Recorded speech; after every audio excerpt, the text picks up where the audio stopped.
අපි වගේ උන් බං කොහොමද දැන් පණ පිටින් එල්ලිලා මැරිලා ඉවරයි බං. අපිව තව මරන්න දෙයක් නැහැ. හරිද? අපිව තව මරන්න දෙයක් නැහැ. අපි රුපියල් 10 ඔයන් යන බොමාරෙන් ගිලා කුඩු පැකට් ගාගෙන ඇවිල්ලා ගාලා ඒකත් ගාන්නේ නෙමේ. සන්තෝෂෙන් ගන්න නෑ බං. මැරි ගාන්නේ. සොට්ටයක් හරි අඩු වෙච්ච ගමන් අපිට පාඩුයි. අපි ඒක අපි මැරි ගාන්නේ. ඔය එල්ලුම් ගාට දානවනම් දාන්න කියන්කෝ. ඔය ලොකු පුටුවල ඉන්නේ. ඔය අයියලා බයියලා ඔක්කොම ලොකු පුටුවල අයියලා බයියලා ඉන්නේ.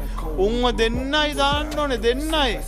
දෙන්නයි දාන්න ඕනේ මේ රට ආපහු කුඩු. අපිත් මේක බොණ්ඩ නැතින්ද මොන අපිටත් මේ රටේ නැති කරලා බලංකෝ කුඩු. අපිත් බොන්න නැතු ඉන්නවා නේඩෝ. මේ තියනවා කියන මේ නෑ කියන කොයි හරි තැනක තියෙනවනේ. 10ට තිබ්බ එක දැන් 1500 වුණා. 1500 මොනවද තියෙන්නේ? ලෙව කනවා අපි. දැන් අපේ 1500 අරන් ඌ ඊට වැඩිය දියුණු වෙනවා. ඌ අර ගන්න ගානට රුපියල් 2000ක් වැඩිපුර ඌ ග්‍රෑම් එක ගන්නෙ. ඌ ඒ 2000 රුපියල් 20000ක් හොයනවා.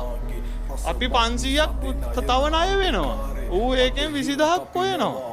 දැන් උන්ගේ ළමයි පිටින් ඔක්කොම වාහන අරගෙන KFC McDonald's උන් ගිහිල්ලා ඕලින් කනවා. අපි මේ පරිප්පුයි වතුයි ආගෙන කුකුල් කෑල්ල ගන්න කඩේට ගිහිල්ලා 350යි කියපු ගමන් අපි ඒක දාලා ඇවිල්ලා ගෙදරට කියනවා මාළු ටිකක් උයන්න කියනවා. ඇයි මේ හැමදේම මේ කොළඹ සිටි එක ඇතුලේ.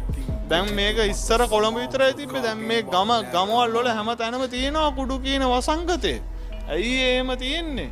කවුරුත් නෙමෙයි ගෙන්නන්නේ ලොක්කෝ. සොක්කෝ නෙමෙයි ගෙන්නන්නේ ලොක්කෝ.